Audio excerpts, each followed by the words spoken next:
Creating an irresistible offer is one of the most important steps to selling your lessons online. In fact, it's what's going to help you stand out in a crowd. So today we're going to go over how to create an offer that sells.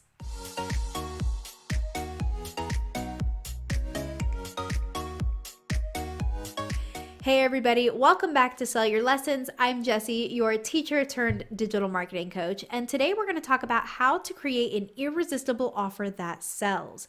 So let's go ahead and jump right in. Step one is to do your market research. Go ahead and take whatever idea it is that you have for a product and go online. Go somewhere like Teachers Pay Teachers or another online marketplace and find someone selling something similar. You're going to dissect this very carefully. Look at everything they offer, and then take a look at the feedback, which is so very important. If the product has a lot of feedback, it means it's very popular. It is a proven idea and it will sell. Take a look at the things that people like. You want to make sure you include that, but also take a look at the things that people are commenting or complaining about.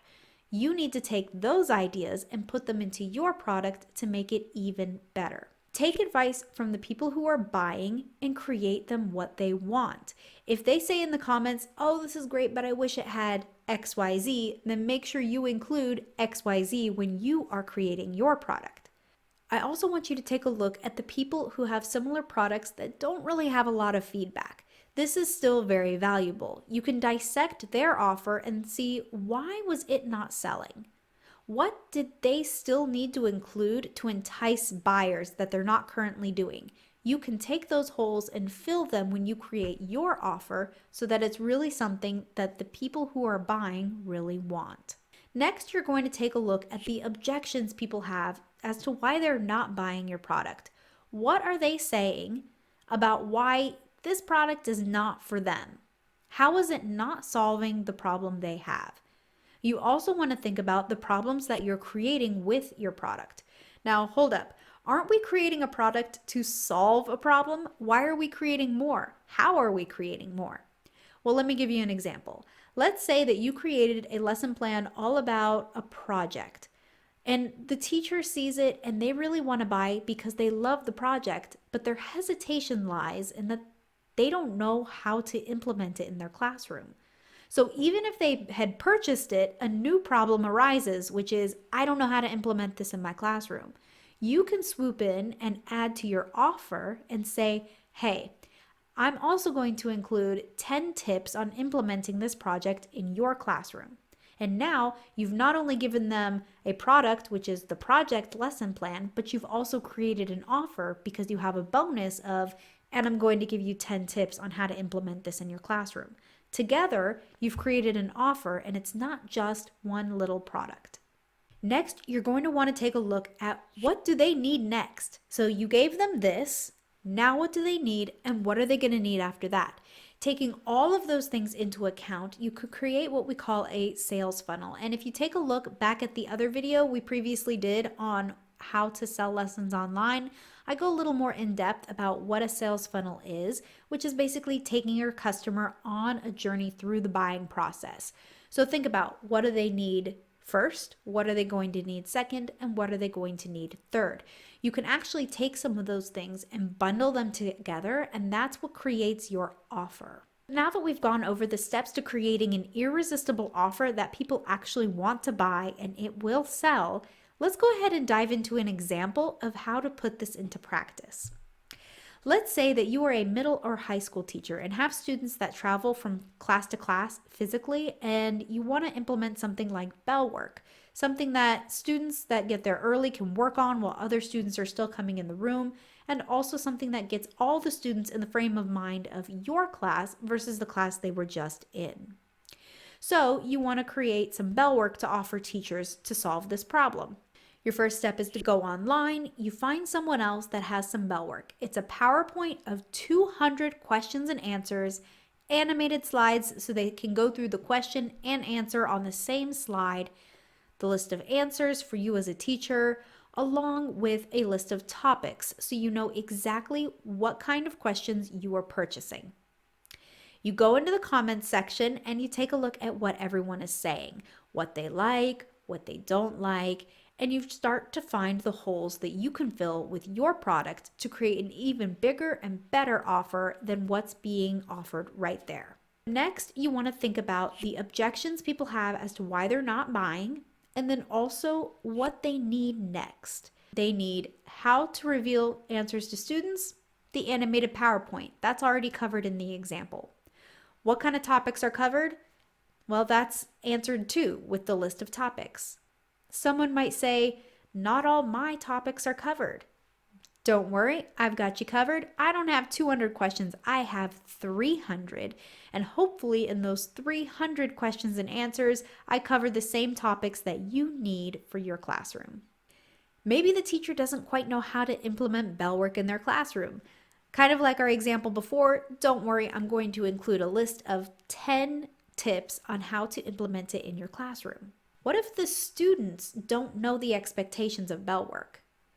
Again, don't worry, I will include a mini lesson on how to present the idea of bell work to your students along with expectations so they know exactly what to do when they enter the classroom each day. What about the students that are absent? Our PowerPoint isn't going to cover that.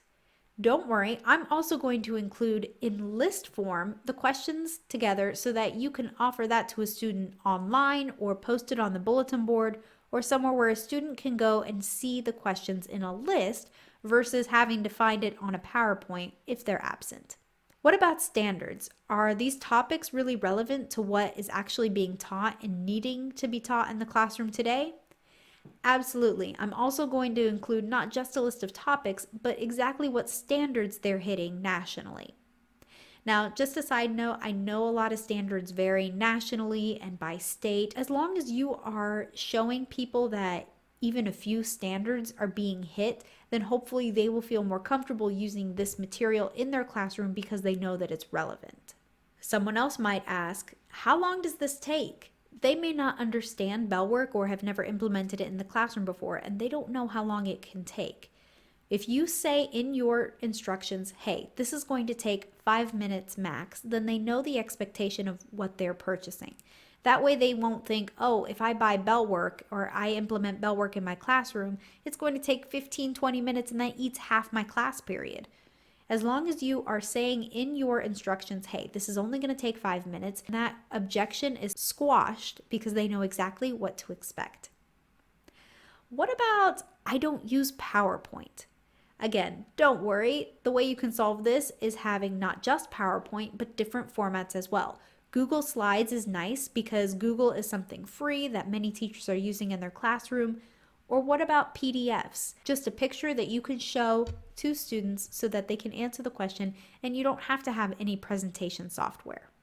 Honestly, this offer is really coming together. We're hitting a lot of objections teachers have, but now we're at that point where you really want to dig deep to create something that's unique that not a lot of people think about. When I was doing my research, there was a bell work example, and in the comments section, because there is gold in the comments, someone said, why did you randomize all these questions? They're not grouped together by topic. I want it grouped together by topic. The seller came in and said, well, research shows that by randomizing the questions, blah, blah, blah, blah, blah, blah. And to me, that was just the wrong way to answer. First of all, you don't need to be right. The person who has the money, who wants to buy your product, is the person whose opinion matters most. And if they say they want something a certain way, don't come back with research shows. Instead, politely say, that's a great idea, let me update the product. And then offered both the random version and the version where all the questions are grouped by topic. That way, it appeals to both types of people, the people that want something random and the people that want it grouped by topic because they want to review what they just taught in class. By going that extra mile, you didn't have to create any new questions. All you did was group them together or randomize them, and yet you've now created yet another feature to add to your offer to beef it up and make it look unique and so irresistible that the teacher is sitting there saying, this is the answer to all of my prayers. Where is the buy button? If there's nothing else you take away from this video on creating offers, the one thing you need to know is that what the people who are buying say is the most important thing to listen to. If they say they like something, then do it that way. If they say they don't like something or they wish it was another way, that's what you need to add. It doesn't matter what research says. It doesn't matter what you think. The only thing that matters is the person pulling out their wallet and hitting that buy button.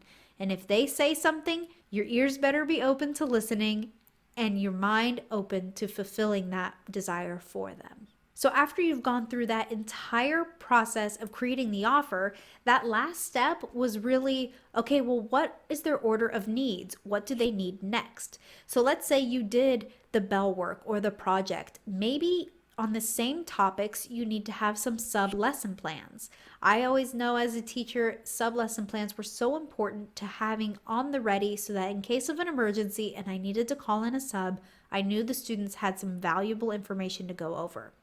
Or maybe they need not just one lesson plan, but a whole unit or a whole semester or a whole year. Think about what kind of needs these people have and what you can do to fill those needs as they're already going down the line and have already pulled out their wallet. What do they need next while it's ready to go? Honestly, in business, the first sale is the hardest. So if you've gotten over the hump of someone making that first purchase, the second and third and fourth are going to be so much easier. So make sure you have something ready to offer them and sell them at that point to take advantage of this time. Now that you have your offer completely set out and your map of what you're going to offer next, why don't you start thinking about how to actually create these materials and make them high quality so people not only enjoy those, but want to come back and continue buying from you in the future. Tune in next week when we go over how exactly to create these teaching resources and how you can stand out in the crowd, not only with your offers, but also the quality of your materials.